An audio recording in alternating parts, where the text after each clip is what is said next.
subscribe now and press the bell icon. Never miss an update. तो वहीं दूसरी ओर ललितपुर जिले की कलेक्ट्रेट परिसर में किसान नेताओं ने जिला कलेक्टर पहुंचकर कलेक्ट्रेट परिसर का गेट रस्सी से बांधकर गेट को बंद करने का प्रयास किया। इस दौरान पुलिस से किसान नेताओं की नोकझोंक भी हुई एवं किसान नेता जबरन कलेक्ट्रेट परिसर में घुस गए और कलेक्ट्रेट परिसर के अंदर रोड पर बैठकर जमकर सरकार के खिलाफ भाषणबाजी और नारेबाजी करते रहे। इस दौरान पूरा कलेक्ट्रेट परिसर पुलिस छावनी के रूप में तब्दील हो गया। जैसा कि आपको बता दें कि पूरे देश में इस समय सरकार द्वारा लागू किए गए तीनों कृषि बिलों में संशोधन के लिए सभी किसान संगठन के नेताओं द्वारा लगातार देश और प्रदेश के जिले अब तहसील स्तर पर धरना प्रदर्शन लगातार जारी है और किसान अपनी मांगों को लेकर अड़े हुए हैं। अब देखना यह होगा कि सरकार इन 3 कृषि विधेयक बिलों में आने वाले समय में क्या संशोधन अमल में लाती है, यह तो आने वाला वक्त ही बताएगा। तब तक बने रहिए ललितपुर लाइव टीवी की और भी आगे की खबर के लिए हमारे साथ ललितपुर लाइव टीवी के पंकज रायकवार के साथ महेंद्र सिंह बुंदेला की रिपोर्ट। धरती पर तूफान रहेगा, जब तक दुखी किसान रहेगा, धरती पर तूफान रहेगा। आज हमारा को लेकर चल रहा है, उनकी श्रद्धांजलि देंगे, उसके बाद अपना ज्ञापन पत्र आने दिलाएंगे। आज भारतीय किसानों के राष्ट्रीय नेतृत्व द्वारा लगातार 18-19 दिन से दिल्ली में लाखों किसानों के साथ डेरा डाले हुए हैं। हम लोग यहाँ ललितपुर में अपने उनके निर्देश से भाकियू ललितपुर द्वारा ज्ञापन माननीय राष्ट्रपति महोदय को सौंपा गया है। हमारी मांग है कि जो सरकार पिछले दरवाजे से किसान विरोधी बिल आई है उन्हें वापस किया जाए और नया एक कानून बनाया जाए कि किसानों की फसलें जो समर्थन रेट है न्यूनतम समर्थन मूल्य उससे नीचे खरीद ना हो। इन्हीं बातों को लेकर आज हम लोगों ने माननीय उपजिलाधिकारी या जिलाधिकारी के माध्यम से राष्ट्रपति महोदय को ज्ञापन सौंपा है। अगर हमारी मांगें नहीं मानी गई तो हम लोग 24 तारीख तक एक बड़ा आंदोलन जिले में करेंगे।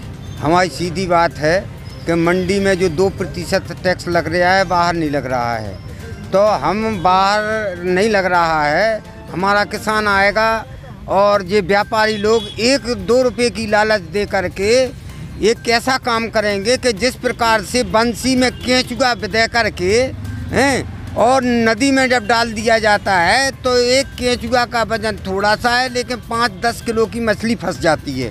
इसी प्रकार से ये व्यापारी लोग करेंगे कि बाहर 2 रुपया का लालच दे देंगे कि मंडी में नहीं जाओ, बाहर हम तुम्हें 2 रुपया भाड़ू दे देंगे हैं, और वो वहाँ जा कर के कहते हैं पानी पिया, पानी पीवे गाओ जो 10 किलो मार दो हैं। तो हमारा मतलब ये कि मंडी को ख़त्म नहीं किया जाए। दूसरी मंडी काय बना रहे, इन्हीं मंडियन में पेड़ दो ना उन उद्योगपतियों को हैं। भाई दूसरा मंडी का साबित है कि इसमें कोई राज है।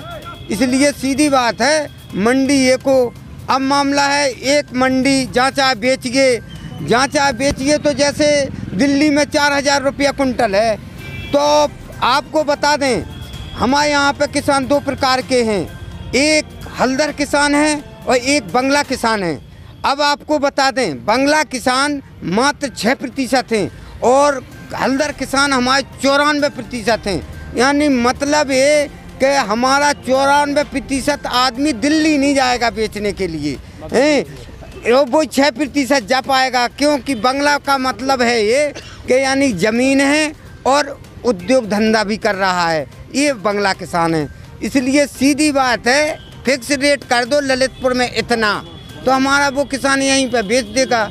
इसलिए इन्हीं को ध्यान में रखते हुए या नया विधेयक पेश कर दो हैं। इसमें संशोधन के किसानों के लिए हम संशोधन विधेयक पेश कर रहे हैं। ये मोमबत्ती हम लोग इसलिए श्रद्धांजलि दे रहे हैं कि जो हमारा दिल्ली में आंदोलन चल रहा है और सारे देश में हमारे 11 किसान अभी तक शहीद हो गए हैं, तो हम लोग उनकी श्रद्धांजलि के लिए यह अगरबत्ती जलाई है और ईश्वर से कामना करते हैं कि हमारा कोई किसान शहीद ना हो और ये आंदोलन जो हमारा चल रहा है सरकार हमारी बात मान जाए। इसी के बाद एक तो सरकार ने इस वापसी के लिए हमें तो ये महसूस हमारे संगठन को हो रहा है कि इन्होंने अपनी नाक का सवाल बना लिया है। देश के प्रधानमंत्री मोदी जी की अभी तक 6 साल के कार्यकाल में एक हॉबीज हो चुकी थी कि हम जो करेंगे तो उसको हम वापस नहीं लेंगे। हिटलर शाही लग नहीं रही, हिटलर शाही सिद्ध हो चुकी है। इस देश का 70% आबादी वाला किसान आज सड़कों पर है, जिसको आज खेत में होना चाहिए या ऐसी ठंड में अपने घरों में होना चाहिए। तो ये कोई मजाक में थोड़ी वहाँ लेटे पड़े हैं। और अंतर्राष्ट्रीय समुदाय, संयुक्त राष्ट्र संघ का भी बयान आ चुका है कि आखिर मोदी जी आपके देश का किसान सड़कों पर है तो निश्चित तौर पे उनके साथ कोई अन्याय हो रहा है, उसको आप समाधान कीजिए। देश के अमेरिका के पूर्व राष्ट्रपति ट्रंप ने भी ट्विटर पर कहा है कि मैंने बहुत गंदे आदमी से मित्रता की थी और मैं बहुत शर्मिंदा हूँ कि जो मेरा मित्र मोदी था। तो इतनी सारी बातें अंतर्राष्ट्रीय समुदाय भी कह रहा है, आप मीडिया के साथी भी दिखा रहे हैं। तो आज हम लोगों का राष्ट्रीय नेतृत्व के आह्वान पर यही कहना था। और पंजाब के तो डीआईजी ने इस्तीफा तक दे दिया है किसानों के इस आंदोलन के समर्थन में कि मुझे ऐसी सरकार की नौकरी भी नहीं करना है। एक पुलिस की या चपरासी की नौकरी के लिए लोग घूमते हैं, तो इतने बड़े अधिकारी ने किसानों के समर्थन में इस्तीफा दिया है। और ये शुरुआत है, अभी हमारे कई साथी किसानों के समर्थन में, वो किसानों के लड़के हैं सब, तो समर्थन में है। लेकिन बस मोदी जी अपनी हिटलरशाही पे उतारू है, हिटलरशाही सिद्ध हो चुकी है। लेकिन इन्होंने छोटी सी बर्रैया के छन्ना में जब चार खेलते रहते थे जी, और इस बार धोखे से इन्हें मधुमक्खी के छत्ता में उंगली डाल दी है। तो इन्हें ये मधुमक्खियाँ और शुद्ध और दुरुस्त करके हो सकता है कि इन्हें दोबारा चाय की होटल खुलवाने पर मजबूर कर देगा। जय जवान, जय किसान, जय जवान, जय किसान। जब तक दुखी किसान आज हम लोगों का जब तक दुखी किसान रहेगा, धरती पर तूफान रहेगा। चौधरी महेंद्र सिंह टिकैत अमर रहे। आज हम लोगों का साथ ही साथ उपवास का भी है, और हमारे जो 11 साथी शहीद हुए हैं दिल्ली आंदोलन में, उनको श्रद्धांजलि भी हम लोगों ने दी है।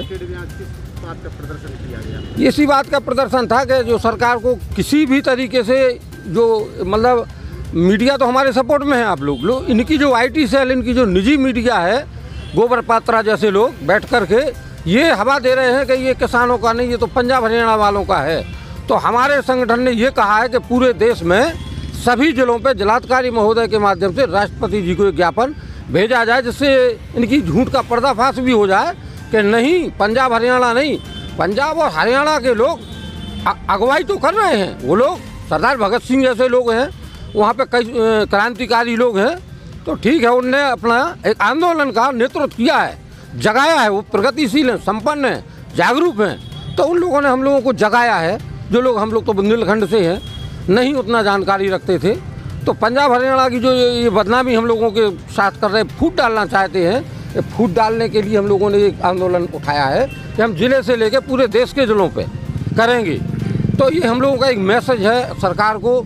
और जो उनकी निजी मीडिया है, आईटी सेल है, बड़ी देश में सबसे बड़ी आईटी सेल है उनके पास, तो उनको झूठा साबित आप लोगों के माध्यम से हम लोगों ने इसलिए किया है कि हम लोग पूरे देश का किसान, 2900 प्रदेशों का किसान भैया आंदोलित है। दिल्ली हम लोग नहीं जा पा रहे, मध्य प्रदेश के लोग, छत्तीसगढ़ के लोग, जो दिल्ली से सटे हुए प्रदेश हैं, तो आप सबको पता है पंजाब, हरियाणा, उत्तर प्रदेश, उत्तराखंड और राजस्थान, 5 प्रदेश का आदमी वहाँ लाखों की तादाद पर है।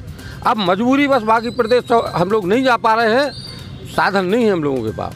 जय जवान, जय किसान। जो सरकार आए दिन एमएसपी ख़त्म नहीं हुआ, एमएसपी ख़त्म नहीं करेंगे, इस तरीके की बात करती है, जबकि जो 3 बिल पास किए हैं उसमें कहीं एमएसपी का जिक्र है ही नहीं। ये किसानों को सरासर धोखे में रखने का और उनको गुमराह करने का काम सरकार कर रही है। और सरकार तो हमेशा से किसानों के विरोध में जब से बैठी है तब से काम कर रही है। और हम शहर के माध्यम से आपको बताना चाहते हैं कि दुख झेले हैं आज़ादी की शम्मा जलाने वालों ने, और भारत पर राज किया है चोर घराने वालों ने, और चंबल घाटी वालों ने तो चंद घरों को लूटा था, सारे देश को लूट लिया सरकार चलाने वालों ने, सारे देश को लूट लिया सरकार चलाने वालों ने। और आज जो व्यापारी समझते हैं, हमारे अधिकारी समझते हैं कि हमारे साथ हमें कोई परेशानी नहीं है, ये तो किसानों की परेशानी है। तो मैं उनसे कहना चाहता हूँ कि जलते घर को देखने वालों फूस का छप्पर आपका है, जलते घर को देखने वालों फूस का छप्पर आपका है, आग के पीछे तेज हवा है, आगे मुकद्दर आपका है। और उसके कत्ल पे मैं भी चुप था, मेरा नंबर अब आया, और मेरे कत्ल पे आप भी चुप हैं, अगला नंबर आपका है, अगला नंबर आपका है। जय जवान, जय किसान, जय जवान, जय किसान। अभी तो एक अंगड़ाई है, आगे बहुत लड़ाई, अभी तो एक अंगड़ाई है, आगे बहुत लड़ाई। बाबा तुम एक काम करो, चिलम पियो आराम करो, चिलम पियो आराम करो। बाबा तुम एक काम करो, चिलम पियो आराम करो। मोदी तुम एक काम करो, घर बैठो आराम करो। मोदी तुम एक काम करो, घर बैठो आराम करो।